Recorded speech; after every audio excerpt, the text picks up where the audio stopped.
because he felt an exultant desire to laugh, as he had laughed at the news of Wyatt's fire, as he had laughed at the crash of Dunconia Copper, and knew that if he did, the thing he feared would hold him, would not release him this time, and he would never see his mills again.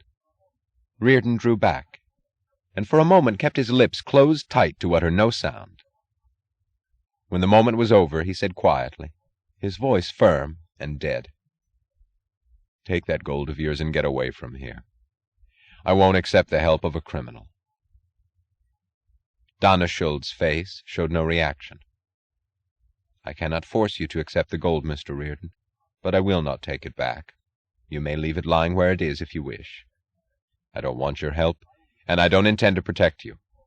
If I were within reach of a phone, I would call the police.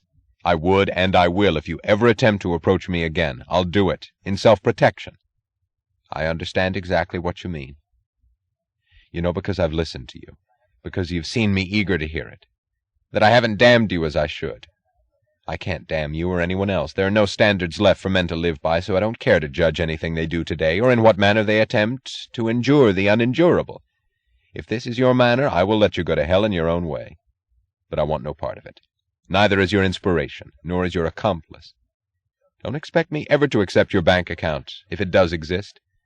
Spend it on some extra armor plate for yourself, because I'm going to report this to the police and give them every clue I can to set them on your trail."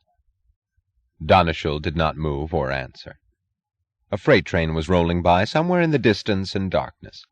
They could not see it, but they heard the pounding beat of wheels filling the silence, and it seemed close, as if a disembodied train, reduced to a long string of sound, were going past them in the night. "You wanted to help me in my most hopeless hour?" said Reardon. "If I'm brought to where my only defender is a pirate, then I don't care to be defended any longer.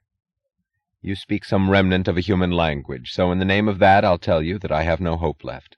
But I have the knowledge that when the end comes I will have lived by my own standards, even while I was the only one to whom they remained valid. I will have lived in the world in which I started, and I will go down with the last of it. I don't think you'll want to understand me, but—" A beam of light hit them with the violence of a physical blow. The clangor of the train had swallowed the noise of the motor, and they had not heard the approach of the car that swept out of the side road from behind the farmhouse. They were not in the car's path, yet they heard the screech of brakes behind the two headlights, pulling an invisible shape to a stop. It was Reardon who jumped back involuntarily, and had time to marvel at his companion. The swiftness of Donna Schuld's self-control was that he did not move. It was a police car, and it stopped beside them. The driver leaned out.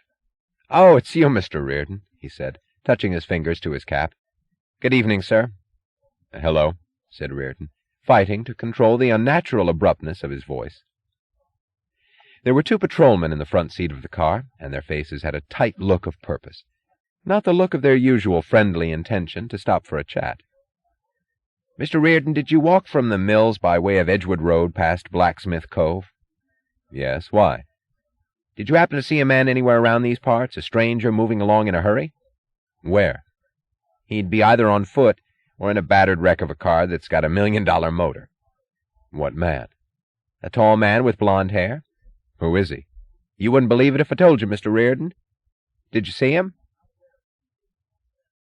Reardon was not aware of his own questions, only of the astonishing fact that he was able to force sounds past some beating barrier inside his throat.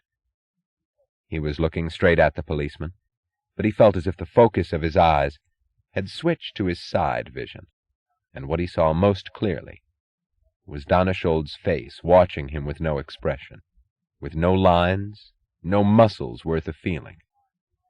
He saw Donna Schuld's arms hanging idly by his sides, the hands relaxed, with no sign of intention to reach for a weapon, leaving the tall, straight body defenseless and open as to a firing squad.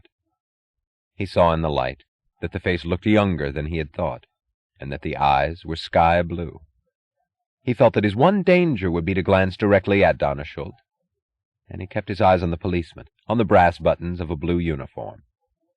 But the object filling his consciousness more forcefully than a visual perception was Donna Schuld's body, the naked body under the clothes, the body that would be wiped out of existence. He did not hear his own words, because he kept hearing a single sentence in his mind, without context, except the feeling that it was the only thing that mattered to him in the world. If I should lose my life, to what better purpose could I give it? "Did you see him, Mr. Reardon?" "No," said Reardon. "I didn't." The policeman shrugged regretfully and closed his hands about the steering wheel. "You didn't see any man that looked suspicious?" "No." "Nor any strange car passing you on the road?" "No." The policeman reached for the starter. "They got word that he was seen ashore in these parts tonight, and they've thrown a dragnet over 5 counties. We're not supposed to mention his name, not to scare the folks, but he's a man whose head is worth $3 million in rewards from all over the world." He had pressed the starter, and the motor was churning the air with bright cracks of sound, when the second policeman leaned forward. He had been looking at the blonde hair under Donnerschuld's cap. "Who is that, Mr. Reardon?" he asked. "My new bodyguard," said Reardon. "Oh, a sensible precaution, Mr. Reardon, in times like these. Good night, sir." The motor jerked forward. The red taillights of the car went shrinking down the road. Donnerschuld watched it go, then glanced pointedly at Reardon's right hand. Reardon realized that he had stood facing the policeman with his hand clutching the gun in his pocket, and that he had been prepared to use it. He opened his fingers and drew his hand out hastily. Donnerschuld smiled. There was a smile of radiant amusement, the silent laughter of a clear young spirit greeting a moment it was glad to have lived. And although the two did not resemble each other, the smile made Reardon think of Francisco d'Anconia.